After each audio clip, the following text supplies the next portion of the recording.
haven't y'all tried Miracle Food yet? Miracle Food. Mega Food. Miracle Foods. Miracle Food. Miracle Food. Miracle Food. Miracle Food. Miracle Food. Please support your Black businesses and support your health. This is a tool to genuinely heal people. It's through the roof. I feel like I'm low-key levitating in this bitch. This should be in your cabinet. It's Mike Ross, also known as Mike on the Mic. He's getting ready for his upcoming 2022 comedy run. He'll be kicking it off at Bitty Brand's Stress Factory Comedy Club. Caroline's on Broadway. Punchline Philly. You don't want to miss him take the stage at the DC Improv. Then he'll be coming to the Atlanta Improv and at Chocolate Sundays Comedy Show in Los Angeles, California. It's Mike on the Mic. Looking forward to seeing you there. Welcome to another episode of the Hip Hop Uncensored Podcast. I'm your brother, O-God, from Hip Hop News Uncensored, and sitting across from me is my co-host. What up, y'all? It's your man, Sam Ant, CEO of Viral Hip Hop News, in the building for a very, very special edition of the Hip Hop Uncensored Podcast because, ladies and gentlemen, we have 3 of the 7 brothers of the ExpressWay 7. I know you may not know who they are, but you're going to find out today. Locally, we live in the South Jersey area proudly, and these brothers are from the Atlantic City area and have a great, dynamic story to tell. Not so much the story, but the outcome and the perseverance and the strength that comes behind what we're about to hear right now. So I'm not going to be too long-winded. Across from me, we got good brother Steve. Right here to my right, we got the good brother Big Malik. And right here to my right, we got Born Understanding, 3 of the 7 of the ExpressWay 7. How you brothers doing this afternoon? Good. Dope. Good to hear from y'all. Good to see y'all. Now, as you know, we know the story of the ExpressWay 7 and the events that occurred on the Expressway, the Atlantic City Expressway, during the July 4th weekend of 2020, if I'm not mistaken. Right. So for our audience, who we are pleasured to have around the country, not only in South Jersey, please introduce yourselves and explain to the people, to the best of your abilities, what the Expressway 7 exactly is and why you guys are here today. Well, it started off with the Black Men United Coalition. They had a black agenda back in 2019. And then after that, what happened to George Floyd in the systemic racism is something that's already in our agenda that we was standing up for. Right. So we thought it was the right time to actually do the protest with Black Lives Matter and the other youth and everybody in the street. So we had 3 protests. One started in May, and another one in June, and another one in July the 4th, 2022, 2020 when we got arrested, excuse me. But the one that happened in May, there was a little disruption. They call it a riot, but it was people, about their frustration of what's going on in Atlantic City and throughout this country. The systemic racism when it comes to the social issues, when it comes to the economic issues, the inequality with housing and so forth. Enough is enough. Right. So the only time we be heard is when we get in the street. Why we have to break something every time to be heard? You know what I mean? And especially as Black people. So we've been, we marched and we went throughout the city. We went on the boardwalk. We went through the community. We started off at the police station because we had no fear with us at all. And we went to the police station. We went through the city and we went to the boardwalk. And then when we got to the Atlantic City Expressway, they decided that they wanted to lock us up. This is on July 4th. Just on July the 4th. Okay. Because we went to 2 bridges. There's only 3 places in and out of Atlantic City. Atlantic City Expressway, Route 40, and Route 30. Mm-hmm. So we went on the Route 40 first, and we marched. And there was a lot of police officers there. I mean, they had SWAT. They had bullets with our names on it. Wow. But there was no fear. And there was more than 7 of us out there. There was even white folks out there, because they understood the nature of what we were going through, right, and a nature to try to assist us, because we actually was saying it 3 times, hitting the street, saying these casinos got all these billions of dollars, but all this money's leaving here. And Atlantic City has the biggest poverty rate almost in the nation, especially amongst Black people. Let me stop you right there, because for the people who don't know, South Jersey, we are famously known for having Atlantic City and the casinos and things like that. Not so much on the level of Vegas, but we definitely have our stake when it comes to Jersey and South Jersey. And most of the revenue coming from New Jersey stems from South Jersey and stems from those casinos. But when you go into the inner cities of Atlantic City, into the real environment, it's not so much the case. So break that down and why you guys are so adamant to bring up the casinos and the revenue and what's not being brought to the community as well, and why that was so important. Well, first, we want to thank you, brothers, for allowing us to tell our story, because the other media is scared to tell the truth. Yeah. And you have to hit the ground and the grassroots level to know, and the foundation, and that's where we come from, especially when it comes to our young people. So if we're not standing up for them, we're not standing up for our future. So basically what we did is the casinos take, in their statute, it says social, economic, and housing issues are the first things when it comes to the monies that comes in. But yet, we got homelessness, we got shootings, young people without jobs, we got forgotten youth, period. But yet all these dollars coming in here, and not one time have we had somebody even own a black casino, let alone. We also had several issues when it came to, and we was letting people know as we marched, when it came to a hospital being born here. We used to have a hospital where you can be born in Atlantic City. They took the hospital out, the maternity ward where you could be born at, and created a genocide against mostly us as black people. So now black women start losing their children without even being born first. So that's a genocide outright. So that's worth standing up and shutting the city down.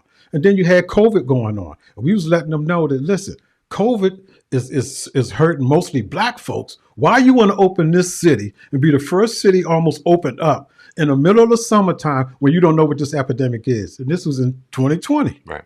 And then what happened to George Floyd was very emotional, because that's when everybody was at home and our young people got a chance to see what we've been talking about all the time, and the excessive force that's been going on in Atlantic City and throughout this country that people just don't want to hear about, and so forth. So those are some of the things that we was fighting for, as well as we picked the expressway was very critical, because that's the interest way, the main interest way to all this money leaving and coming out of Atlantic City, which we don't get none. And they just want us to be slaves and work for them, but not in management positions, not when it comes to these businesses. So we don't have a toilet paper business in a casino all these years. Right. So these are the type of issues was very important to us, and we wanted to stand with that. And our education system is not too good. The state been running Atlantic City. We the only city, I believe, in New Jersey and probably throughout this country, that they took away our voting rights because we were in debt, mainly because the state was in charge of controlling the money. How can you say we in debt? Right. You taking all the money out of our pocket and out of our community, and now all of a sudden we millions of dollars in debt. Right. And now they gave the casinos a payment in lieu of taxes. They gave them a tax break, but we can't even get a $500 tax break as property owners. So this is outright a genocide and discrimination outright. And the system is definitely racism. And that's why it's called systemic racism. And we have to continue to stand up to do it. And that's why they locked us up, because we was letting people know, let the world know on their Independence Day, they took away our freedom on their Independence Day of July the 4th, 2020. So that I can go on, but I'm going to let the other brothers finish speaking about it. But those are just some of the things that we were standing up and fighting for, and we're going to continue to do so. Peace, family. Peace, brother. Peace. Like the brother said, we combined and came together as Black Men United Coalition. And part of the reason that was created, because black men don't come together for nothing positive or good in our community.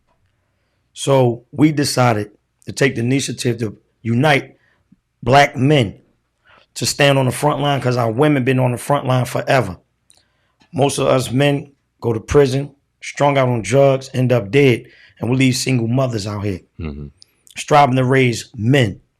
So we took the initiative to create something to bring men together so we can build our community back up. Like the brother said, we had 3 marches. May 31st, 2020, we said, everybody's protesting. Nobody's speaking up in Atlantic City. We have to do something. So we decided we're going to do something. We're going to call the people out, and we're going to protest. And as we protested, we had a peaceful protest May 31st. When we left, meaning Black Men United Coalition, when we decided, we walked Atlantic City from the public safety building, went to the expressway with the assistance of Atlantic City PD. They asked us where we going next. I said, I don't know. And as we started walking up, I believe, Michigan Avenue, it dawned on me. When they started turning down Atlantic Avenue, I said, hold up. Everybody go straight. Because when people come to Atlantic City on vacation, the first place they go is to the boardwalk. They don't even know there's a community that live here. Mm-hmm. So let's go to the boardwalk and let people know who come here to gamble and have fun that there is a community here who's suffering. So we took it to the boardwalk in front of the convention center. And we took up the stage. We didn't allow politicians to make that their political platform to speak or to get votes. We made it about the community, speaking out about their hurt, their anger, and what they tired of not being able to do as people in the community. So when we walked them back to the public safety building, we thanked everybody for coming out, told them to disperse, and we left. As we left, politicians stayed and wanted to talk with the community. And from that point on, all hell broke loose. Now we have a riot where the stores was broken into. Mm-hmm. And you seen on some of the videos there, the police brutality, not understanding. When people you're going to have different people do different things when it comes to protesting. You have those who speak, march, and talk. Then you have those who loot and tear up shit. Because everybody play a part in their anger of what they need done. Everybody play a part. If you ain't listening to the people that's speaking and being peaceful, maybe you'll listen to those who don't want to be peaceful. Mm-hmm. You understand? Yes, there's another language that they speaking for you to understand how angry we are. And when change has to come.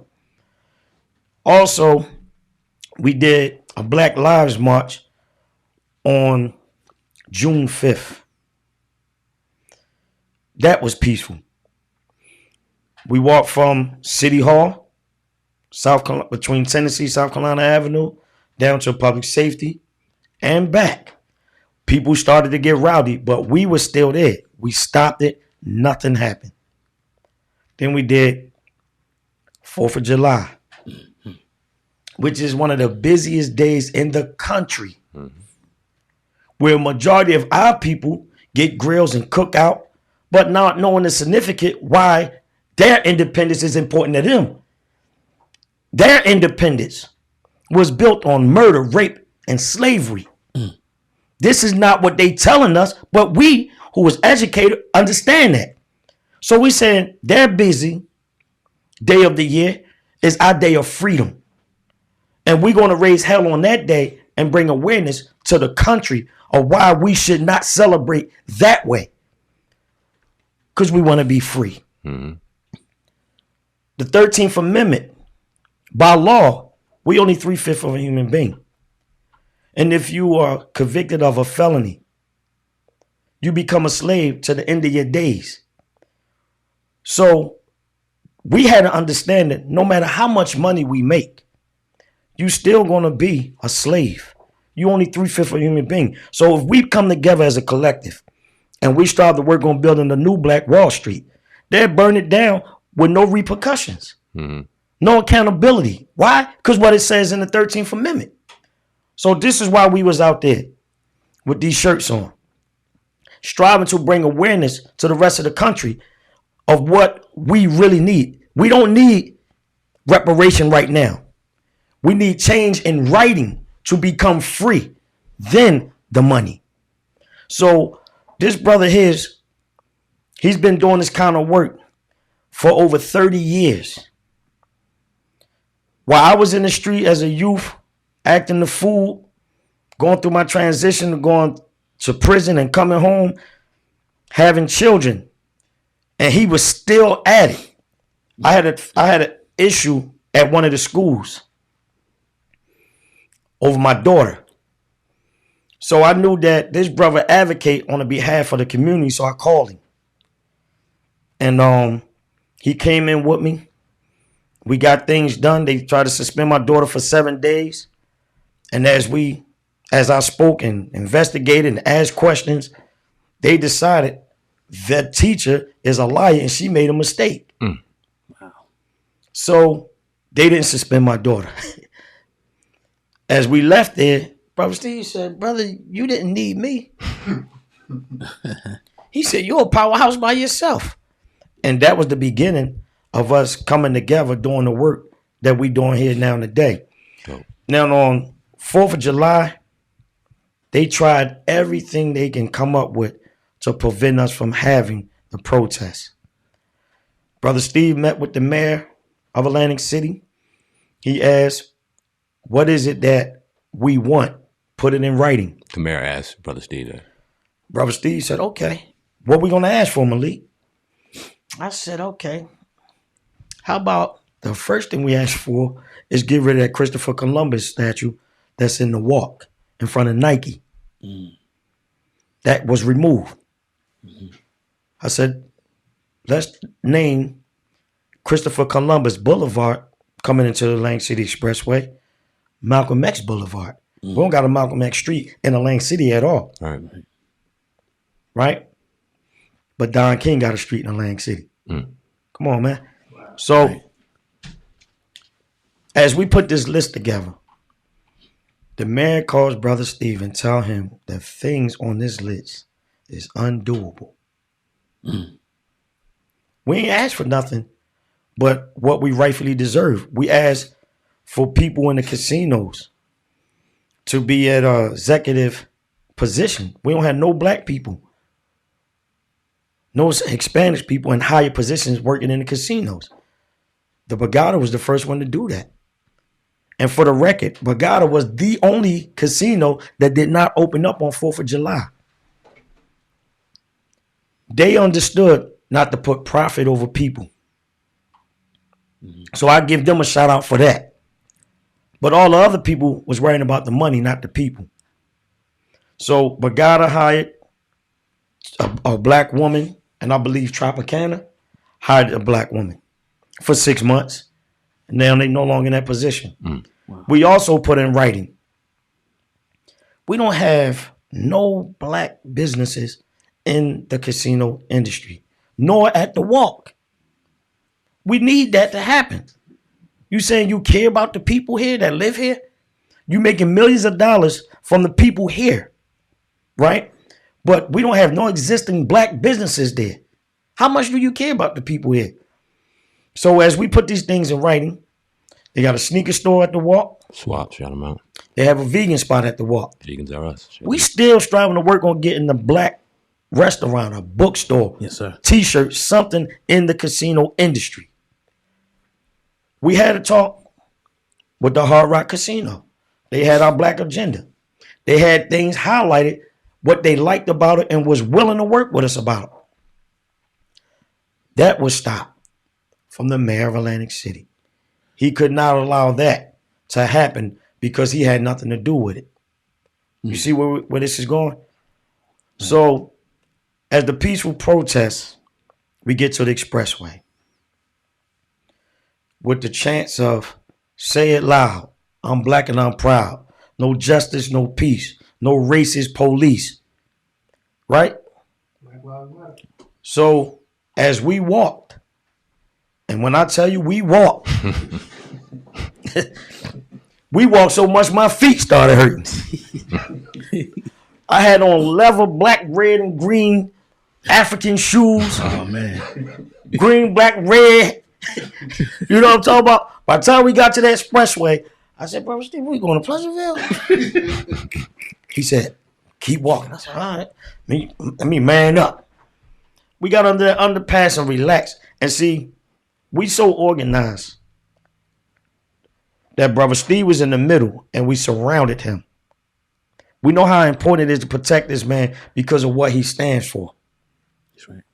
We watch how Martin Luther King and Malcolm, rest in peace, and them great giants, was gunned down for doing the right thing for the people. Unwilling to sell out. And this is what we have here. In this day and time, he's our Malcolm X and Martin Luther King. Right. And for that, I put my life on the line and stand with this man.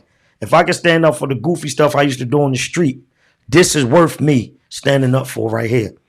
So as we did that, walked until our feet was hurting, swollen. We got under the underpass and we relaxed. And then we was attacked. But the police said, Malik, we only want Steve. We only want Steve. I said, hold up. See all these people out here? You can't just take Steve. You got to lock all of us up. So why did they want Steve, in your opinion? Why you think? Come on, you got a guy who stands up for a community that they feel is not worth standing up for. Steve, we give you anything. Just be quiet. He's not compromising. He understands his mission. So me knowing that, I'm going hard with him in the paint. And y'all just can't take him like that. Because if you take him alone, Steve ain't gonna make it out of there alive. You understand? So ain't no way I'm gonna allow you to just take him by himself. Lock all of us up. There's a lot of people on the street.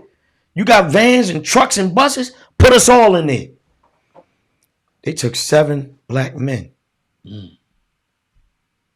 Now, how did that go down? Talk directly about the lockup. Talk about the arrest. The arrest. You got a bunch of people in there. How did they pick y'all 7 down the bit? The arrest was premeditated by the powers that be, from the governor's office on down, because nothing happens in Atlantic City without the governor say do this.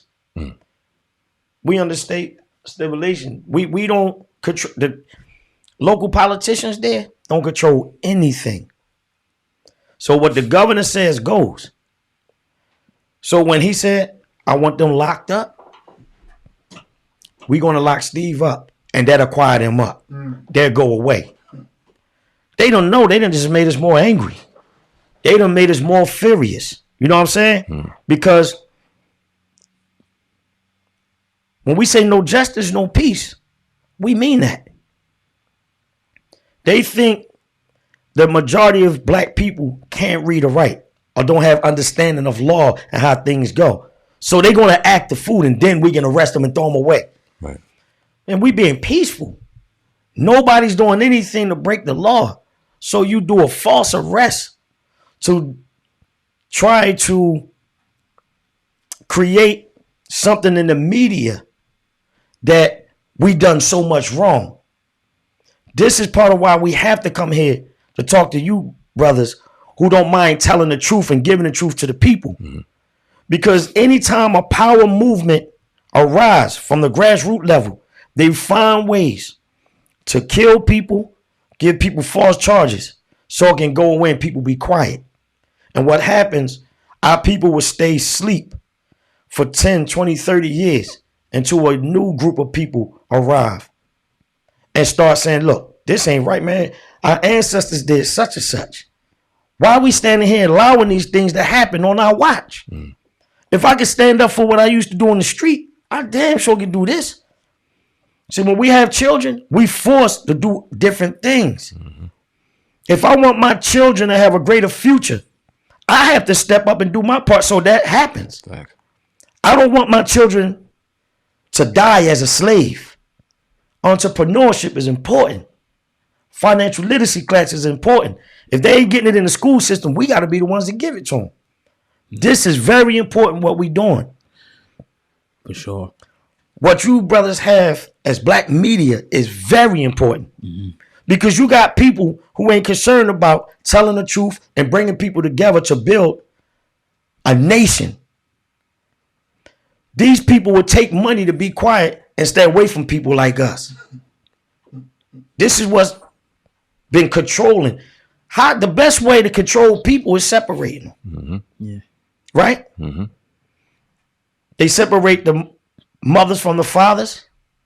They separate the children. You don't see your parents no more. Just like in slavery.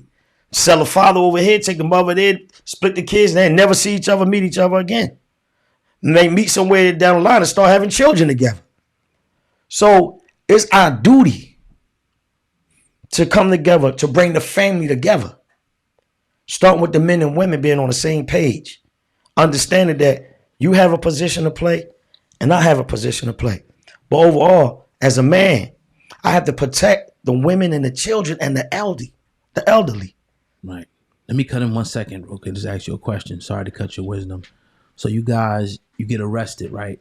What happens after that? After you get arrested, they book you and they charge y'all with what exactly? That's the funny question. Good question. But we get arrested and we go to the precinct. We still not told why they arrest us. We asking questions. What did we do? Where's the chief of police at? We need to talk to him. Right. What was the arrest for? Because in the arrest, you got 6 men with amended 13 shirts. This was our uniform. But then we have a man in plain clothes who's black that wasn't even in the protest. How did he get arrested? Wow.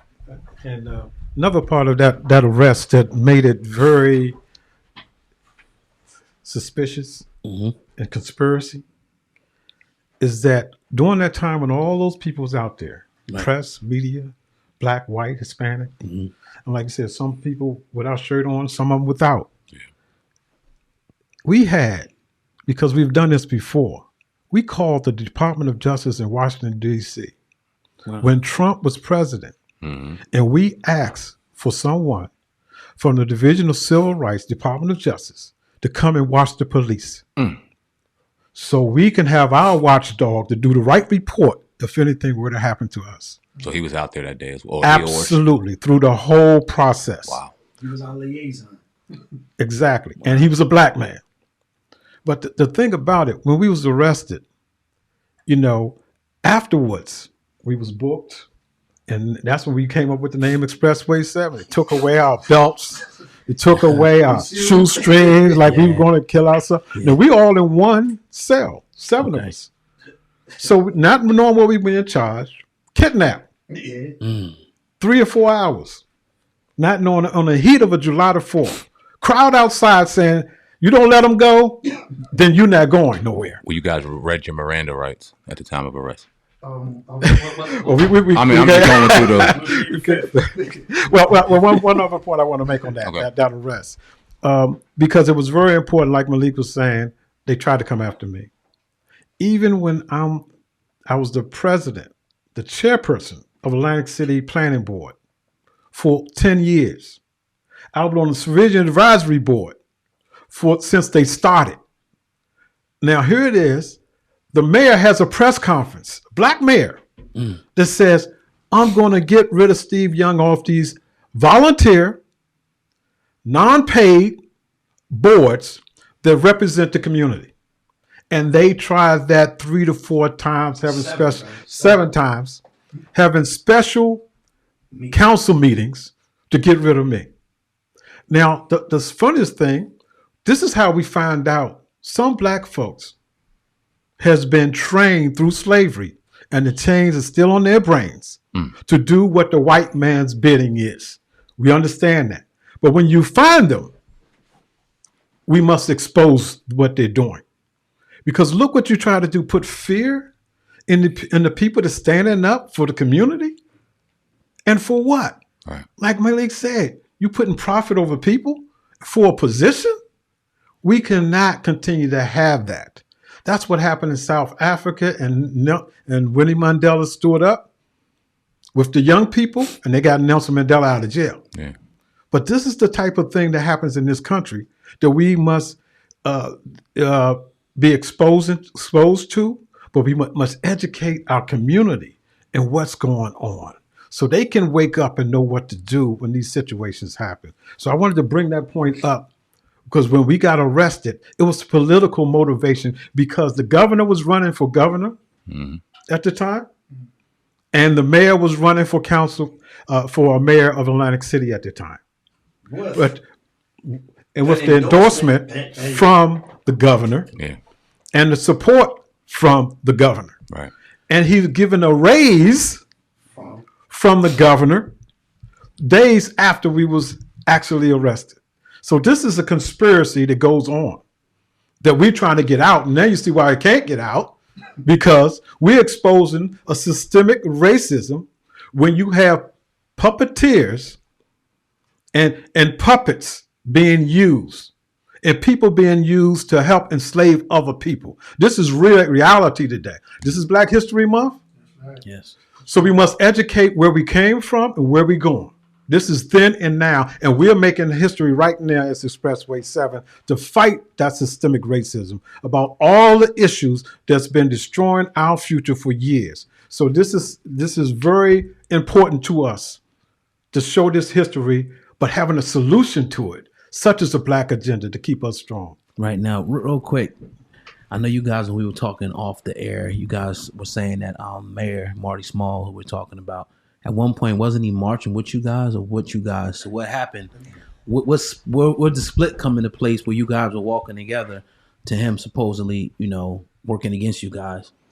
It started on May 31st, our first protest.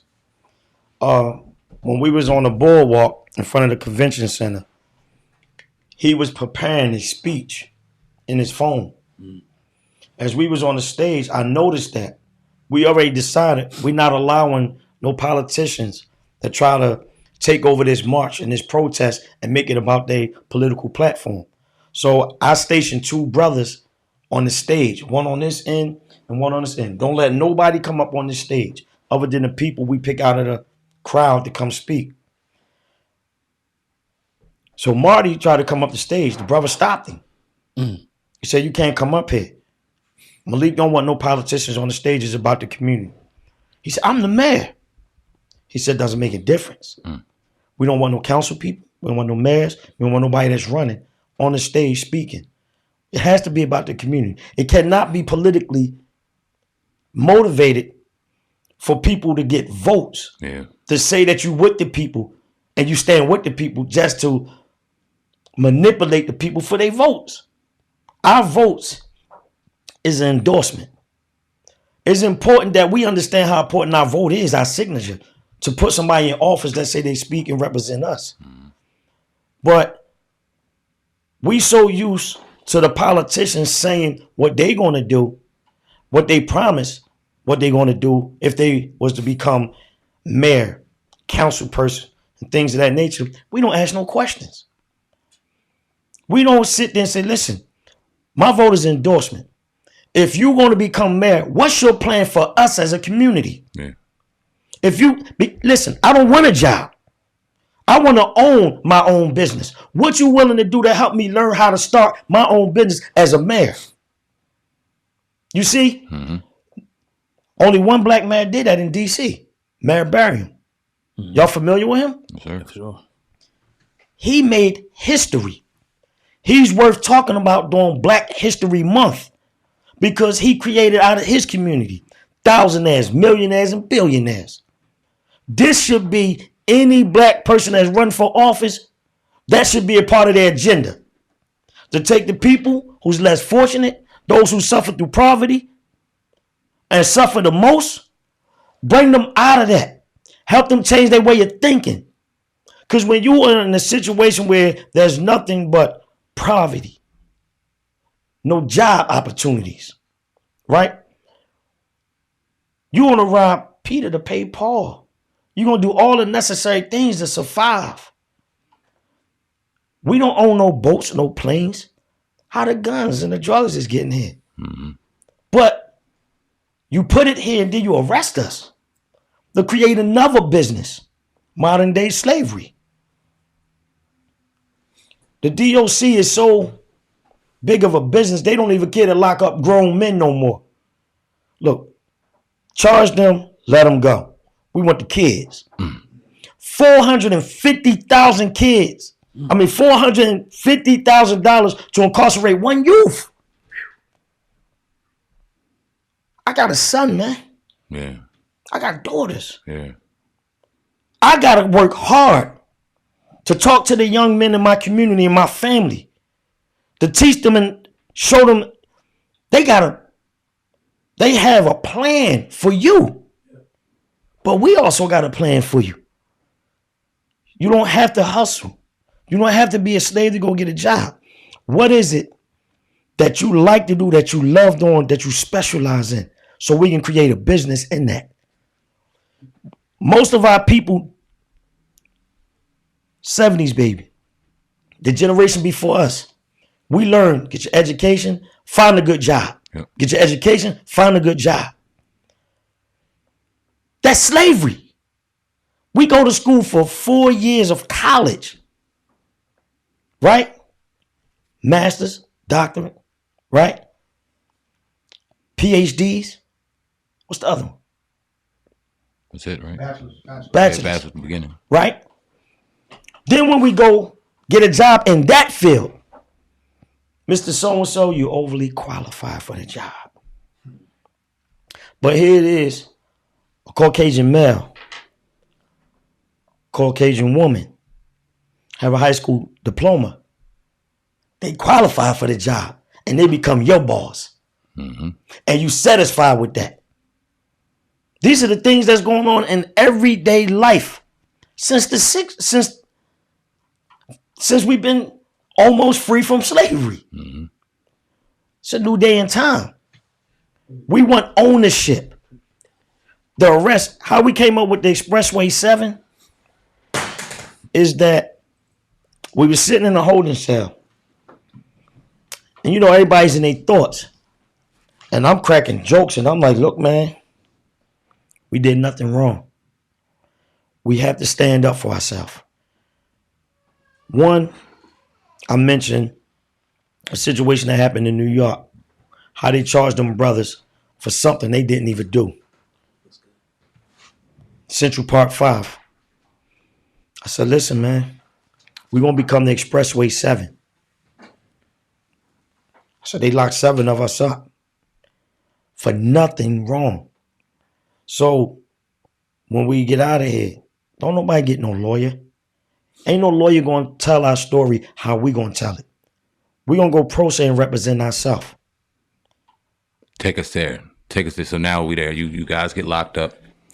You guys get released. When were y'all released? And then how did that happen when you guys started defending yourselves and talk about the... I talked about it in the holding cell. Yeah.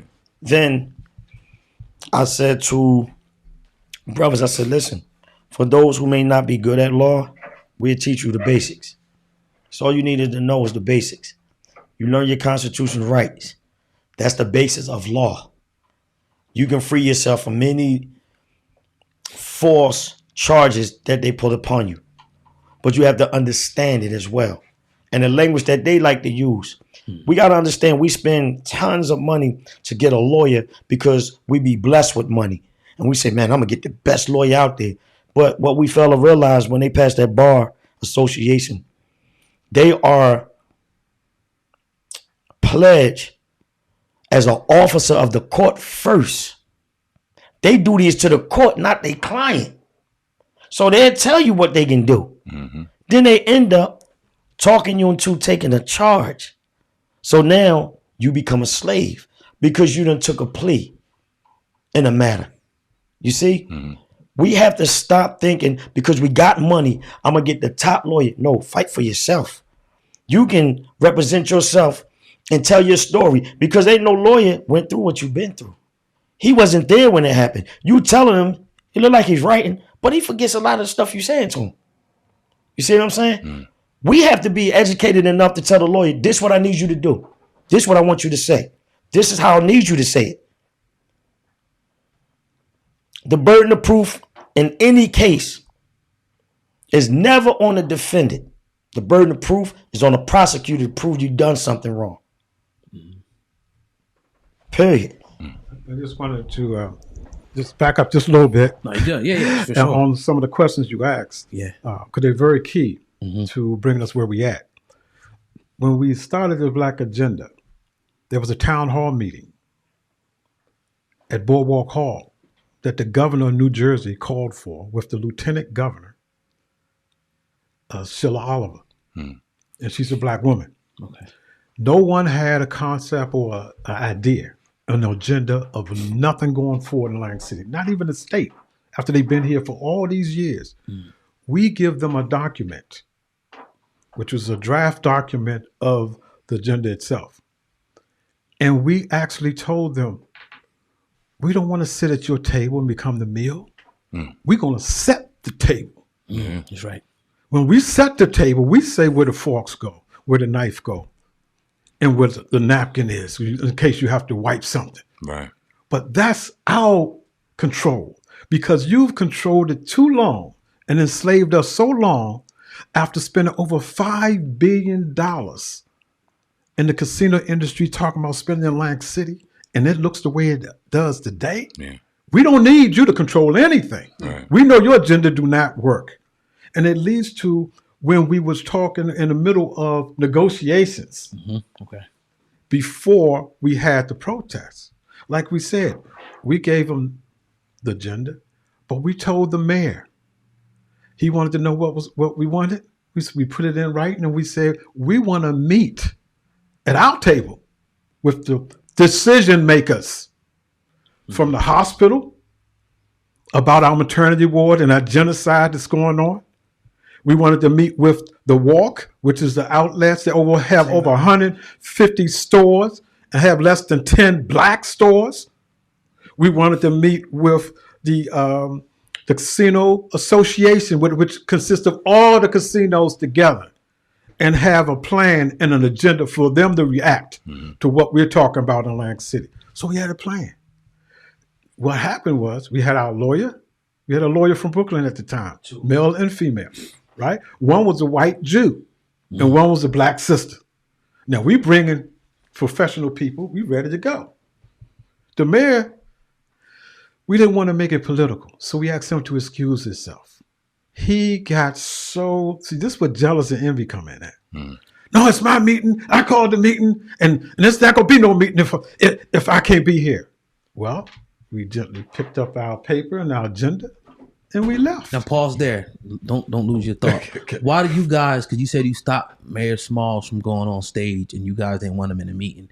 Why didn't you guys, what made you believe that he wasn't going to represent, you guys and the agenda in the right way, if you want to answer that? And then we're going to hear from Barnes. Yeah, but I want you to get back to it when you get a chance. He's been council person for 17 years. Okay. He done nothing in his 17 years of service leading up to being the mayor. He was in charge of the 2nd Ward, which is the Back Maryland area. Oh, okay. There's been multiple shootings and killings in that area. Yep. He haven't done anything to help that particular community. His sister was beaten while she was pregnant by Lang City police. He did nothing to protect his sister. So you're talking about giving a guy a position to be in control of the whole Atlantic City. He couldn't even deal with one ward. His agenda is to make money and more money and put people in position that are his friends and his kinfolks. And anybody that's not with him, retaliate, threaten, talk bad to, smack phones out their hand, assaulting people. As a leader, you can't be like that. If you are the people's mayor, you gotta bite your tongue to spite your face, regardless if people are saying things that you don't like, and regardless if they vote for you or not. He quick to tell a person, you ain't vote for me, so I ain't messing with you. That's why he couldn't come on that stage. And what mayor that's black go against 7 black men and say we're going to have them prosecuted to the fullest extent of the law, and you're going to take away a volunteer position of a black man being chairman of the planning board for the city, as well as the Division Advisory Board. Volunteer unpaid position. Who does that? And then, at the same time, he ran like 5 times for mayor, didn't win that one time until this cycle with the governor. I got you. Happened. Governor and Murphy. gotten the support from his master, that's controlling the puppet strings. We know that. That's a matter of fact. Nobody can dispute it. The governor has been so disrespectful to this black community. We had asked in writing for a time and opportunity to meet with him to carry out the black agenda together. Not one time have he answered. Only time he answered to anything when it comes to the black agenda was assisting the mayor to remove Black Lives Matters out of the street and spend $36,000 of taxpayers' money to remove Black Lives Matter. What other city has done that? I remember when Mayor Small proudly put up Black Lives Matter on the street. And it was up there and now it's removed. It's no longer there. And he vouched to do a Black Lives parade every year on the day that Black Lives Matter was put on the ground, which was September the 4th. Thank you. September the 4th. He failed to do that because this September, it never was even mentioned. Mm-hmm. You see? He said and done things in order to get the people's vote and support, but he never followed through with the claim of doing anything for the black community. One last point out of that born talk. Phil Murphy, the New Jersey governor, there was a shooting on Atlantic City on Atlantic Avenue. One man got killed. Marty did a press conference the same time that the hurting, grieving mothers and the community was out there where the shooting happened, speaking to the media, expressing their hurt, their anger, their frustration. He did a press conference and he said, the three branches of government is not responsible for raising your children. How inconsiderate you can be to your community, and you talking about you are mayor for all the people. Our lives don't matter to you. What if it was your child? See what I'm saying? Phil Murphy followed up and said, you see what happened when it's hot outside and you remove the chains? The shackles. No way. No way. Thanks for the correction. No way. When you remove the shackles. Still. Off of the slaves, man. Where did he say that at? It's in writing. Okay. It's in the news. You can Google that, my brother. Wow. I should have printed it out and gave it to you. Nah. We'll send it to you. Okay, cool. I believe y'all. All right, so Born Understanding, take us to now the trial. You guys are representing yourself. You've been representing yourself this entire time, and there's been a lot of flaws and inconsistencies from the, I guess it would be the prosecution and their side in relation to what you guys are going through and defending yourself. So brief us on that, brother. Well, peace, to the nation and, all the people out there, Born Understanding. I'm not from Atlantic City, but my brothers are from Atlantic City. I happen to stay a little bit up the road. I happen to stay a little bit up the road, but anytime, the brothers call out and say, black men have to stand up, I get in my form of transportation, I make it down and make it happen. Yes, I'm not going to speak on, in regard to the trial that we're going through right now, but we're presently in trial. Right. You know what I mean? So I don't want to do anything to, mess it up legally. Right. So, because I don't want to give them a way out. Right. But currently, we made Black History on July 4th, 2020. So the next Black History we're going to make is going to be on February 10th, which is the next day, in Pleasantville Municipal Court. Because on that day, I'm currently, in the middle of representing myself pro se, meaning on my own.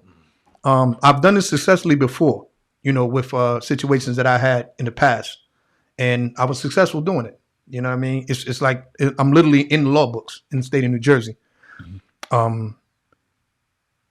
This is, I'm not going to say it's easy, but I'm just saying it's par for the course for me because of the fact that once I get amongst my people, and it's the reason and purpose and the cause for me to do what I do, to speak on something that what Malik said, if you're willing to get out there, risk your freedom, risk your life, risk, everything that you have to do stuff negative, you should be able to go that hard for something positive.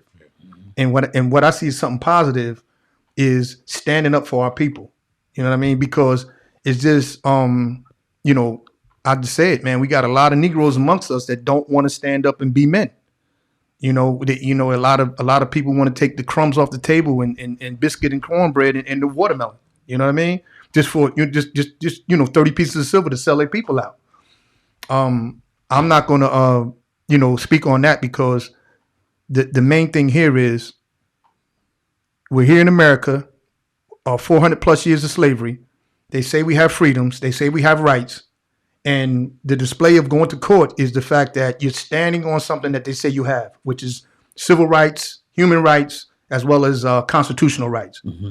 So that's what it's going to be about. Me showing and proving that you cannot just sit there and try to lock somebody's freedom away due to the fact that you don't like what they say, you don't like how they look, you don't like the complexion of their skin.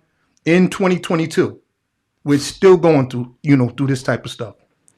Can you speak on what you guys are being charged on? Because you never got formally charged with anything being arrested. What are you guys in court for right now? Well, we received pieces of paper. When they grabbed us, I'm saying they kidnapped us. When they kidnapped us off the expressway, and as a brother said, they said we only want Brother Steve. I stepped up immediately because of the fact that you're not going to have this brother wind up talking about and it's a history of this. This is not something that happened yesterday. It can continue to happen and happen and happen over and over and over again, where you have a black man and he winds up in police custody and all of a sudden, he hangs himself. He tried to attack one of the officers. He went for their gun. All the excuses that they give, and all of a sudden our people, majority of our people wind up dead. It's not a mistake, and I keep your thought. It's not a mistake that when they asked for Brother Steve, all of y'all, without even having any conversation, said, no, y'all taking all of us. Because we all programmed to know one by yourself. And that's a shame that we program like that, but we are damn sure programmed like that for a reason. So the whole thing is, as the brother said, I'm willing to stand up out here because I put my life on the line for other things that was not nearly as important as us doing what we're doing for our people. So when they said that, they took us and they grabbed us and kidnapped us and assaulted us and, threw one brother to the ground, wrestled him out. The brother said he couldn't breathe. All type of things was going on that day. It was real chaotic. And the whole time, as the brother said, they grabbed 7 black men. 7 black men. You know what I mean? And that's significant because, that's a violation of our civil rights. Mm-hmm. That's what them brothers and sisters in the 60s was getting water hoses sicked on and dogs sicked on them. You know what I mean? In the 60s. To receive that. Here's another thing, voting rights, and Brother Steve, he'll elaborate on that more. I happen to be along with, with Brother Malik, due to the fact that, we have past histories in regard to, some discrepancies that we had, from our past. Right. We weren't allowed to vote. Another brother of ours, him and another brother, they literally went to the state the House of Representatives in the state of New Jersey to get our right to vote back. So now, any formerly incarcerated person out of I think it was 83,000 have the right to vote now in the state of New Jersey. Wow, that's dope. Let me add on to a couple of things because that's a question that's been asked a couple of times. Yes. What we were charged with. Yes, sir. One is obstruction of highway. Okay. And the other one was not obeying an order from a slave master that was stopping you from exercising your constitutional right of freedom of assembly and speech. Mm. So those are things that's worth fighting for. And it's going to be stated, and everyone's going to see when this is over with, what the outcome is. To charge someone and wait 2 years to have 7 men go to court to say they obstructed a highway and they did not obey a white man's order that's been using excessive force on us for the past 400 and something years. Not only with George Floyd keeping the knee on his neck, but also the shootings of our young black people in the back and the woman while they sleep. Yeah. This is the type of systemic racism we're talking about. And in New Jersey and in Atlantic City, we had millions of dollars in settlements from police officers abusing our young people, our women, and us. But yet, not one police officer found guilty of that abuse. What does that say? We're teaching young people, be peaceful, vote, demonstrate, negotiate, and then legislate. But if they treating us like this, what does that say to the world? What good is your vote if they treating you like a slave? Why the rules keep changing when it comes to us? What else must we continue to do to expose this and let everybody know that their constitution don't work for us? And remember, when they wrote that, most of them were slave owners. And they still carry on that tradition, because look what they're doing to our voting rights now. The John Lewis bill. They've been suppressing our votes so much. We can't even bring safety around our votes so our votes can be protected anymore. And then they say vote Democrat, vote Republican. We did all that with this last election with President Biden and the vice president, and then the senators that was in Georgia. Black people came out like never before. And look what happened. Right now. Then they say they can't take a vote for our rights to vote. Something's wrong with that system, and that must be changed. And I just want to finally say this. Atlantic City, perfect example. How they take us out of everything.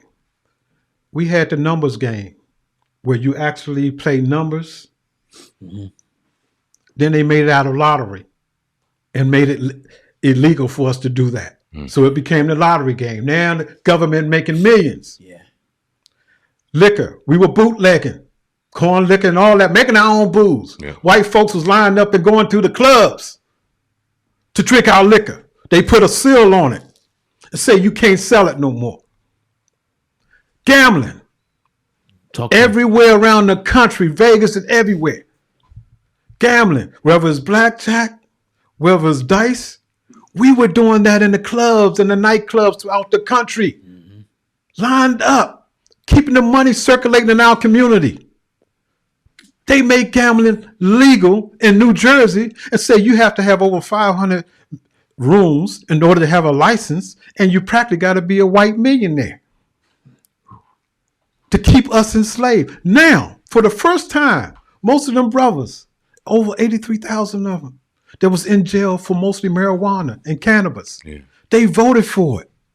Don't you know we're finding out now that they changed the law as they start implemented, and over 56 black businesses was not even considered for a license? It's crazy. All white? Now here we go again.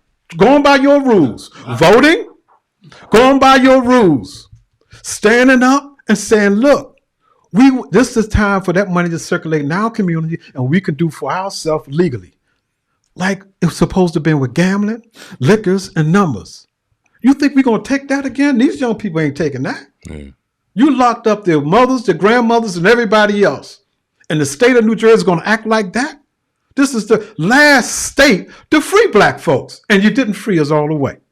So I can get going, brother. No, we need that because now you see why it's important that we get involved and stay involved. A lot of us are too afraid to use our voice. We have three things we can do. We can use our tongue, which is the second strongest of faith. We can change the situation with our hands, which would be the last resort. Or we can change it with our heart. But no, that's the weakest of faith. We use that too much, the weakest of faith. We see a situation, we want to say something, we too afraid, and we change it in our heart, and we turn a blind eye. That's a fact. We got to stop being weak. Yes, sir. I'm not saying you gotta get out there and physically fight. Just show up. Listen, separation destroys generations. Unification destroys gentrification. We only have to unify with the people that's sincere on a grassroots level to show us what to do and just move forward. And I guarantee you, we'll be very successful without failure. We got to stop allowing fear to play a part of retaliation. All we need is each other. Right. That's all we need. If our children don't watch us stand up, what are they saying about their fathers? If they say, my father can't even protect me, I can't even depend on my father to come stand up and speak for me because I can't do it for myself right now. That creates anger, hatred. Then the next thing you know, we got a bunch of killers in our community because they wasn't able to express themselves.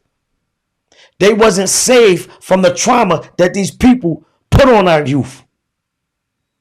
And the first thing our elders say, man, these kids don't respect nobody. They forced to think that way. We still got to embrace them and love them. Yeah. We still got to talk to them. We understand why they doing it because we was them at one time. Yeah. I had no understanding why I was so damn angry. I want to hurt everybody. But the more I read in that jail cell, I knew when I got up out of that jail, I'm going to work my ass off to turn it into a college. I'm going to close it down. I'm going to educate all my people and free them mentally. I'm going to help remove the chains off their brains. So now we can come together and go one by one, shutting these prisons down and turn into a school. You got more damn prisons than you have schools. Right. It's very important that we stop allowing people to tell us, vote Democrat, vote Republican. Nah, we just need to be independent. And those people need to know that we are the power. That's part of their oath. When they take their oath, the very last thing they say, by the powers and the authority of the people. Mm-hmm. But because we don't know, we make it seem like they are more empowered than us. They need us more than we need them. They won't be sitting in them seats without our votes. Now we got 88,000 formerly incarcerated. We control the vote. The vote, the black vote used to be controlled through the black churches. We listen to the pastors and the preachers coming to tell us how to vote and what to do as black people. We can't trust them no more. You know why? Because when the things that are happening, the murders of young black men and women and children, there's no pastors in these mega churches coming out to speak. You have the community out there raising hell, but you don't see no religious leaders.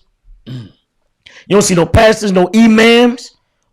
We don't see none of them bringing the congregations out the churches and out the masjids into the streets to stand with the people. And we know why. You're being controlled by the funding that you're getting for your house of worship. You can pray to your Lord in the street. You don't need a building. Yeah, indeed. I want to ask you guys a good place to cut in. I think this is going to be good. What is in that agenda, for one, if you could put it out there, and what things, if you know, that weren't doable for them? Like they said they weren't able to do this. What was in the agenda and what things weren't doable? The question is, what's in the agenda that basically needs to be carried out? And what didn't they want to carry out? They didn't want to carry out the fact that us creating a table to include the black community and the people that's oppressed the most. Wow. If the people at the grassroots level is at the table, then they can make decisions that can help Everybody from the top to the bottom. Mm-hmm. See, the foundation is very key to the success to everything. That's why we call it grassroots, because that's the root of the issue, how it started, how a tree begins to grow. If you don't connect with that, you're not going to survive. Mm-hmm. And that's what the casino industry and everybody been trying to do without listening to the people that's been oppressed and hurt the most. See, experience is something that you can't buy and you can't sell. Everybody has an experience. Yeah. Everybody have talent or even resources. All we're talking about is doing for ourselves and putting it together. What's so hard about that? But you know what we find out? How is it that we always on the front line? This Black History Month. Mm-hmm. Dr. Martin Luther King, they hear about the story all the time. He was on the front line, but who benefit the most when it's over with? Everybody. So who's benefiting from the Expressway 7 standing up and standing up? Everybody's going to benefit, but you don't want us to create the table, to create and implement a Black agenda. If it's a Black agenda, it's agenda for everybody. Because, okay, I just want to say this, because it's very important. If we know a solution to a problem, let us deal with it. Mm-hmm. And there's some things in the agenda when it deals with education. Okay. The brother talked about the school to prison pipeline, making that type of profit of it. What we're talking about is going in the school system and creating a curriculum for Black history. Now, everybody's been talking about this critical race theory. Right. That ain't nothing but Black history. That ain't nothing but Black history. Why change the name? Right. It's Black history. But you know, when they listened to us, when we was on the street, when all the Black Lives Matter and people started not protesting and trying to intimidate people from being on the street, look what happened. They changed the rules all the way from the White House, all the way to the Senate, all the way to the marijuana. Everything changed. They got rid of Black people executive. They was doing a show to show you the first one hired and the first one's fired as well. Yeah. This is the system that's been going on for years. There's nothing new that they've been doing to us, but we have the opportunity to change it. But we have to get the information out, and we cannot do it without hip hop radio. We cannot do it without you guys. For sure. You know, he good, yeah. Brother Steve, you being modest. You know, people are afraid for us to be empowered. Money don't make you powerful. Knowledge do. You see, what we have, we worth billions of dollars. What we have just as a collective, our worth is way beyond what these people can give us in reparation. That's why it's very important to be free. We want our full capacity of a human being back. Because God written law states that we're free to make decisions, to travel, all these things. Man ain't supposed to suppress man and oppress. Oppression is worse than slaughtering. James Brown said it in his song, I'd rather die on my feet than to live on my knees. People like him who wrote these songs, Bob Marley, Chase Those Crazy Bald Heads. I don't know if y'all ever heard the song, but the lyrics. He said, I have built a cabin. I have planted the corn. You did this to my people before me. Slaves, you did it to the slaves before me. He said, now you look at me with this scorn and you eat up all of my corn.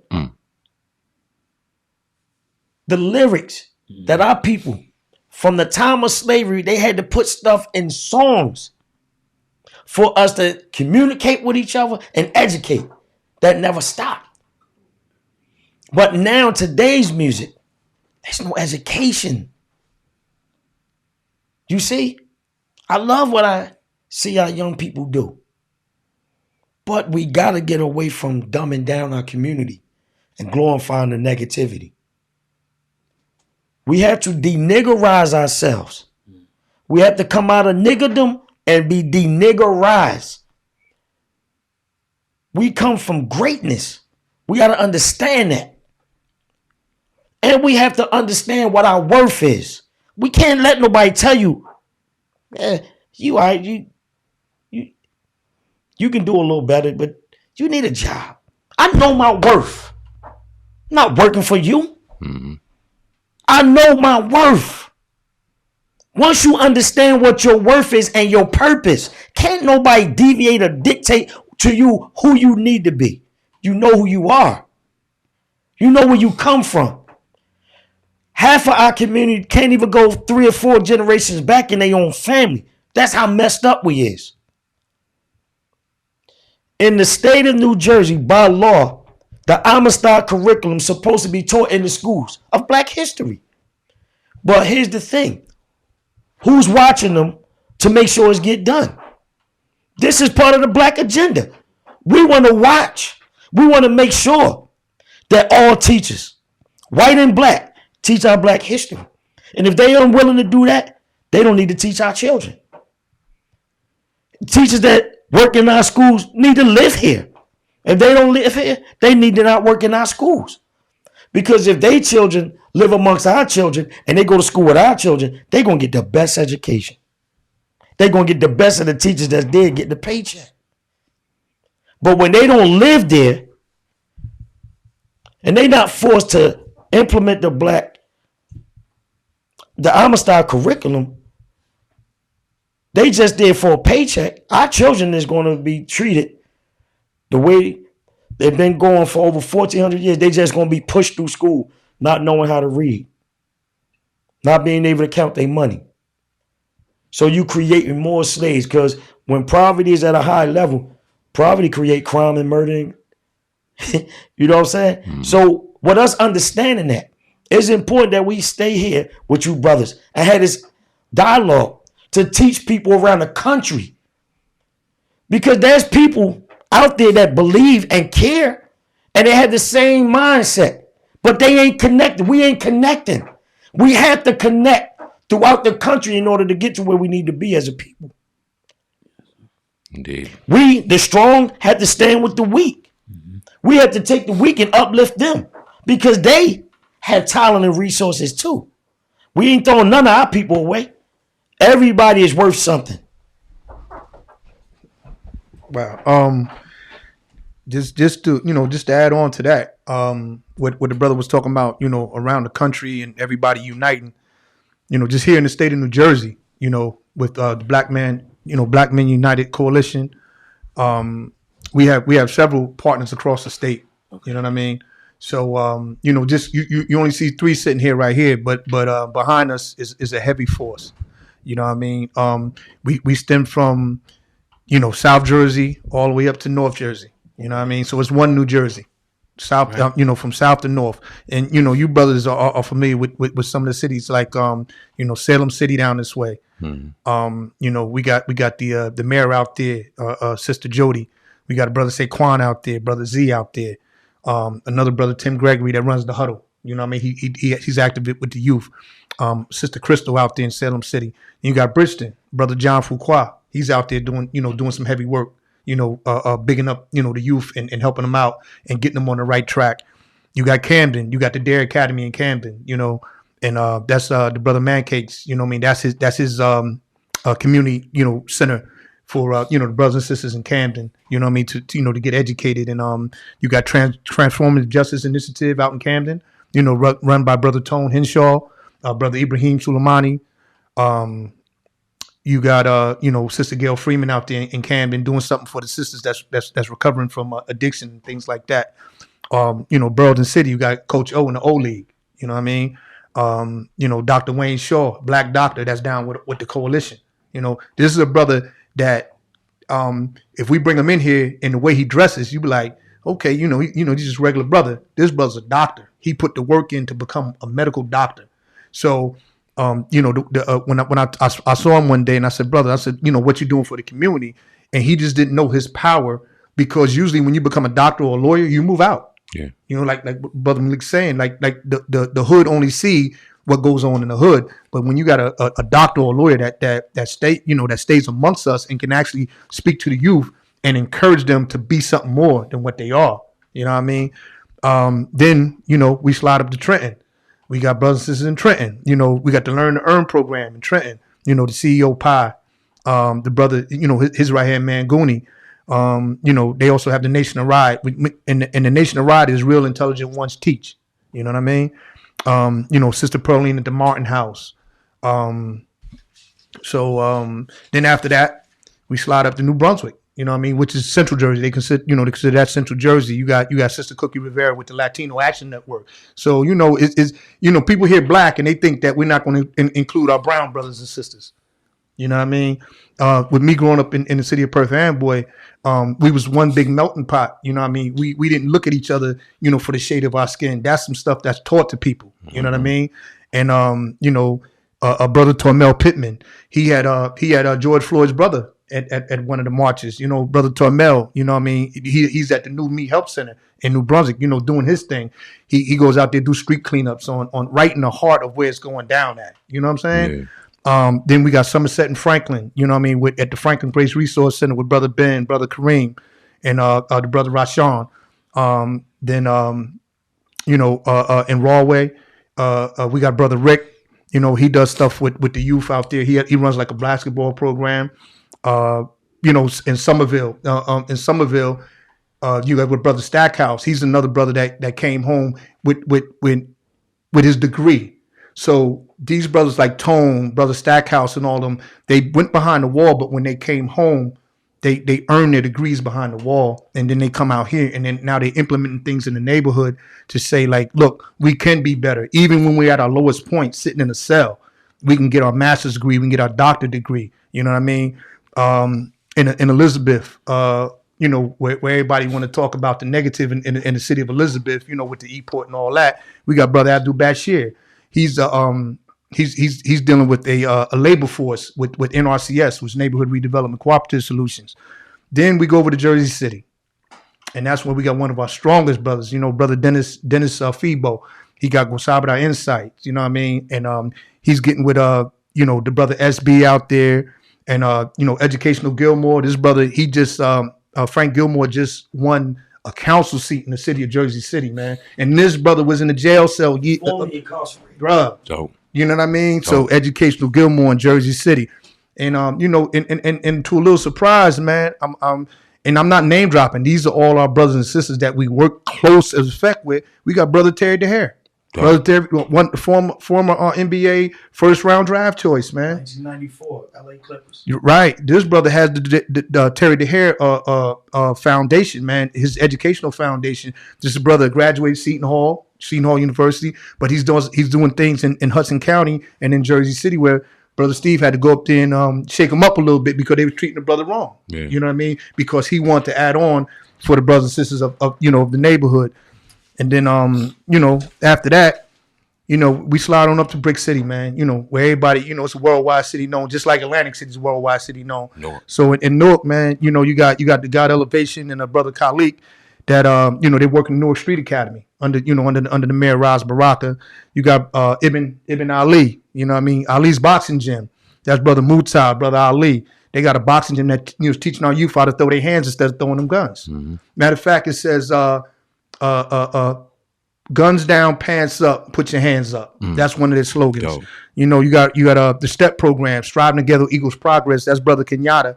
You know what I mean? He's another one. He deals with the rights and passions of our youth, which is another thing in Black History Month with Brother Kenyatta, man. He shows the Black youth that at one time we want to merge the history as well as nowadays and come together for a cause and show them their rites of passage, man, how to turn from a boy to a man and respect your community so that we don't have, what we have going on, like Malik had added on to earlier, where you got all this energy, negative energy, where you want to hurt and kill your own brother. Right. You know what I mean? So, also too, from Newark, rest in peace to the street doctor, Earl Best, man. He was a strong soldier that, he was out there, man. He was boots on the ground after doing years and years and years in prison. He came out, man, and put his blood, sweat, and tears on the street. We got the POP organization, Brother Larry Ham. Brother Larry Ham and the Pop organization, People Organized for Progress, and Brother Steve, for his 67th birthday, they walked from Montclair, New Jersey, all the way to Trenton. To the State House. For brother's 67th birthday, they walked 67 miles. So when you hear Malik, when you hear Malik talking about his feet was hurting that day on the expressway, don't even listen to him. You know what I mean? Pleasantville to Atlantic City ain't 67 miles for the people that don't know. So it do be hot as hell outside on the 4th of July. I'm gonna get that. So I just say this, you know, we definitely couldn't elaborate on the ongoing case because you know we don't want no legal ramifications. Right. But we want to say is this, man. Whether you're in Northern State, you in Rawway, you in Trenton State, you in Leesburg, you know, Southwoods, Southern State, Bordentown, Yardville, wherever you at, you know, if you can hear this, you know what I mean, or your people can hear this, just let it be known that once you make your transition and come back out here to free society, you got black men standing up so that we can actually teach you, train you, and get you a position to actually better yourself in life, man, because the graveyard and the prison house is definitely not our destinations, man. That's a powerful way to end the conversation, man. We're in the building right now, the Hip Hop Uncensored Podcast with the United Men Coalition, 3 of many of Black the Men United Coalition. Black Men United Coalition, 3 of the 7 members of the ExpressWay 7. Definitely appreciate and your brothers, story. Trust me, we'll be back to share the good news of Black History made on February the 10th of 2022. Indeed. Inside I just want to say one thing to your community, yes, sir. To the hip hop community, yes, sir, and to our brothers is not here. Brother Troy Oglesby, Expressway 7, LaVar Davis, Expressway 7, Brother Michael Scott Jr., Expressway 7, and Brother Taiwa Akababutu, to Expressway 7. So those 4 and the 3 of us, we go to court tomorrow. But I want to conclude with this: for the community, the hip hop community, and the entertainers and athletes that listen to this, it's time to step up and stop being afraid of your community. We see it happening too many times. Coming to Atlantic City, party, dancing, and spending millions of dollars up on that boardwalk in the casino, but too afraid to walk around amongst your people. Our young people have to see that you're not afraid. The judges don't do it. The lawyers don't do it. The doctors don't do it. The teachers don't do it. But our young people listen to hip hop music. If you to come here to entertain, you shouldn't be afraid to reach out to us at the grassroots level and walk through our community.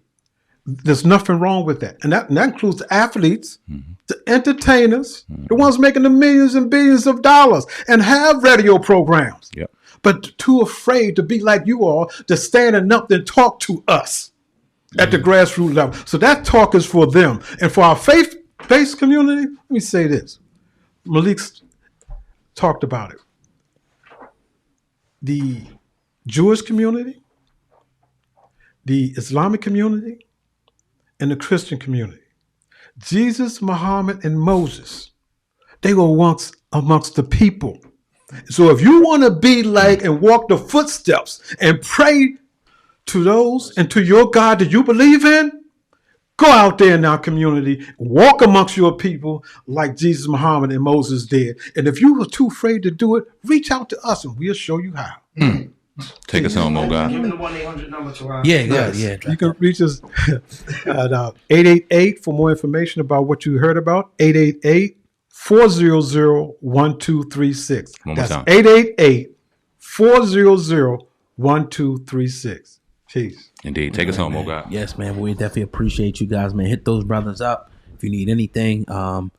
Another great episode of Hip Hop Uncensored Podcast. That's your brother Sam Man for our Hip Hop News, and your brother Ogad Hip Hop News Uncensored. Together we had a Hip Hop Uncensored Podcast. Over and out. To introduce the show, when I sent this to Sam, asked, oh God, that nigga said, oh God, you the man, Cass. I spit white like a clan mask, and I'm a hustler. I could stand out on the beach and sell sandbags. Some things can't last, but this ain't just a podcast. This is Sam Ant and oh God, Cass.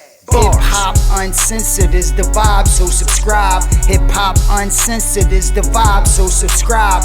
Oh God, driving Sam and riding passenger side, and you heard it out the mouth of the greatest rapper alive. Hip Hop Uncensored is the vibe, so subscribe. Hip Hop Uncensored is the vibe, so subscribe. Oh God, driving Sam and riding passenger side, and you heard it out the mouth of the greatest rapper alive. Go gang.